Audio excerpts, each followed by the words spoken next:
దర్గా వీధిలో 22 అడుగుల భారీ గణనాథుడు కొలువై ఉన్నాడు. పూజా కార్యక్రమం మొదలవుతుంది.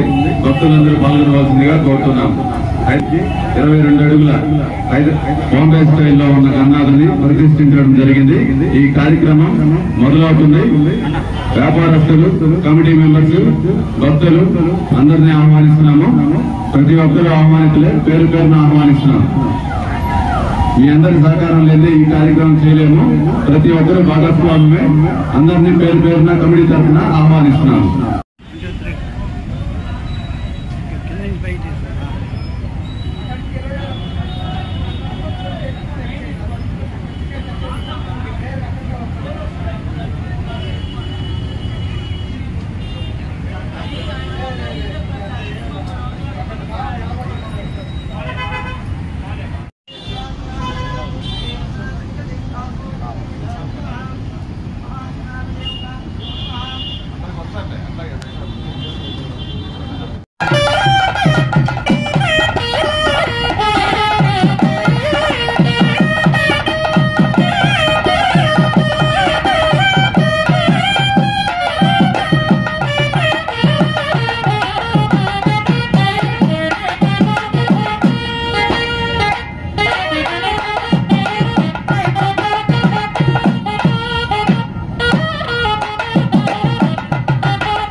మరి నాయుడుపేటలో దర్గా వీధిలో సోదరులు రాజేష్ గారు వారి మిత్ర బృందం ఏర్పాటు చేసిన 22 అడుగుల విగ్రహం ఇది ఎక్కడో హైదరాబాద్లోనో ఎక్కడో పెద్ద పెద్ద సిటీల్లో ఏర్పాటు చేసే ఆనవాయితీ ఉంటుంది. మరి నాయుడుపేట ఏర్పాటు చేసి మమ్మల్ని అందరినీ చూసే భాగ్యం కలుగజేసిన కార్యనిర్వాహకుడు రాజేష్ గారికి, ఈ కార్యక్రమానికి ముఖ్య అతిథిగా విచ్చేసిన పెద్దలు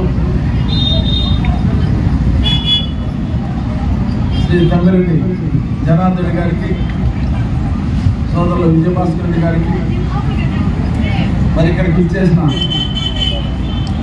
పెద్దలకు, పత్రికా విలేకరులకు,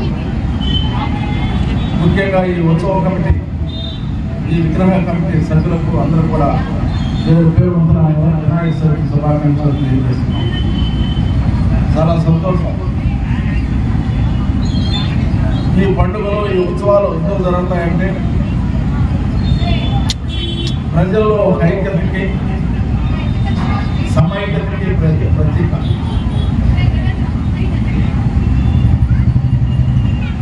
అనేక వ్యాపారాల్లో నిమగ్నమై ఉన్నా, అనేక కార్యక్రమాల్లో నిమగ్నమై ఉన్నా, ఈ వినాయక చవితి రోజు లేదా వినాయక చవితి జరిగే 9 రోజులు ప్రజలందరూ కూడా కలిసికట్టుగా, ప్రజలందరూ కూడా సమన్వయంగా చేసుకునే పండుగ వినాయక చవితి కూడా మనం చేస్తాం. ప్రతి మతస్థులు కూడా సర్వవిప్లవ శాంతయ్య అని చెప్పని మాట్లాడే కార్యక్రమాన్ని మొదలు పెడతారు. కానీ ఏ కార్యక్రమం కూడా వినాయక చవితి పూర్తి చేయకుండా మొదలుపెట్టి ఆనవాయితీ మన హిందూ సంప్రదాయాలు లేదని చెప్పని కూడా మనం చేస్తాం. మరి ఈరోజు రాష్ట్రం అంతా కూడా వినాయక చవితి పండుగ జరుపుకుంటున్నారు. మరి నాయుడుపేటలో కూడా ఇంత పెద్ద విగ్రహం మన పూర్వ డ్యూటీలో కానీ నెల్లూరులో ఏదైనా పెడుతున్నారేమో తెలియదు. కానీ దాని తర్వాత ఇక్కడ సౌత్ కూర్చుని తాలూకాలో ఎక్కడ కూడా ఇంత పెద్ద విగ్రహం ఏర్పాటు చేసిన దాఖలాలు లేవని చెప్పి నాకు అనిపిస్తుంది. మరి దీనికి సహకరించిన నిర్వాహకులు అందరూ కూడా నేను ధన్యవాదాలు తెలియజేస్తూ, భారతీయులకు అదేవిధంగా అంతర్జాతీయంగా కూడా తొలి పండుగ వినాయక చవితి చేసుకోవడం మన కానవాయితీ. మరొకసారి వినాయక చవితి శుభాకాంక్షలు అందరం కూడా మన సూళ్ళూరుపేట నియోజకవర్గంలో అందరం కూడా తెలియజేస్తూ,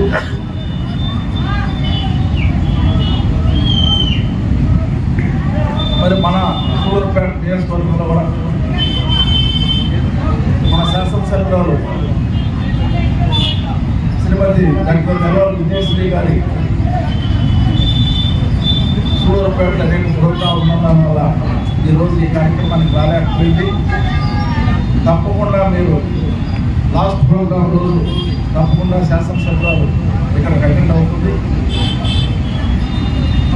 మరి ఇంత మంచి కార్యక్రమం చేసేదానికి మాకు భాగస్వామ్యం కల్పించిన రాజేష్ గారికి, వారి మిత్ర బృందానికి కూడా మరొకసారి అభినందనలు, ధన్యవాదాలు తెలుపుకుంటూ సెలవు తీసుకుంటూ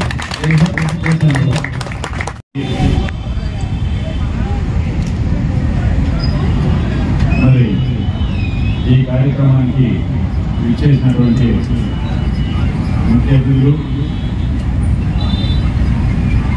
ఈ వినాయక స్వామి విగ్రహాన్ని మరి ఆవిష్కరించి నాయకుల ప్రపంచాలందరికీ శుభాకాంక్షలు తెలియడానికి విచ్చేసిన పెద్దలు, మాజీ శాసనసభ్యులు, మాజీ పార్లమెంట్ సభ్యులు నల్లసుబ్రహ్మణ్యం గారికి, పెద్దలు జనార్దన్ గారికి, మాజీ కౌన్సిలర్ గోపి గారికి, దీన్ని ఇంత బ్రహ్మాండంగా ఆర్గనైజ్ చేస్తున్నటువంటి రాజేష్ గారికి, వారి మిత్రబృందానికి, మరి ఇక్కడ వ్యాపారస్తులందరికీ, అదేవిధంగా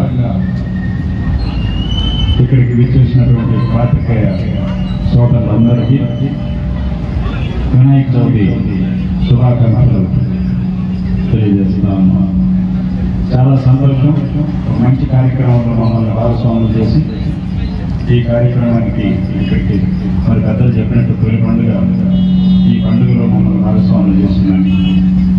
మరి రాజేష్ గారు ఎంతో వ్యయ ప్రయాసాలకి వచ్చి మరి ఈ పర్మిషన్లకి మరి ఇంత భారీ ఎత్తున మనకున్న చిన్న రోడ్లలోనే మరి పెట్టాలన్నా కూడా ప్రజలకు ఇబ్బంది కలగకుండా ఒక పక్క దాన్ని సమన్వయం చేసుకుంటూ మరి పెడతానని చెప్పి మరి మనం అడగటం, అదేవిధంగా ఇన్ఛార్జ్ గారిని కనుక్కోమని చెప్పడం, ఇన్ఛార్జ్ గారి దగ్గరికి వచ్చి మరి మాట్లాడి ఈ విధంగా నాయకపేటలో మంచి ఒక కార్యక్రమాన్ని ఏర్పాటు చేయాలనుకోవడం, మరి ఆయన మరి అధికారులందరినీ కూడా సూచించడం, మరి ఈరోజు మేము ఒక బ్రహ్మాండమైన కార్యక్రమాన్ని ఏర్పాటు చేయడం నిజంగా వారిని వారి మిత్రులని అభినందిస్తున్నాను కూడా తెలియజేసుకుంటూ, మరి ఆటపోతున్న మరి ఇక్కడ పెద్దలు చెప్పారు, శాసనసభ్యులు కూడా ఇక్కడికి ఇచ్చేసి మరి నాయకుల పట్ల ప్రజలందరికీ కూడా ఇక్కడ భాగస్వామ్యం చేస్తారు. తెలియజేస్తూ మరొకసారి వినాయక చవితి శుభాకాంక్షలు తెలియజేసుకుంటూ సెలవు తీసుకుంటాను.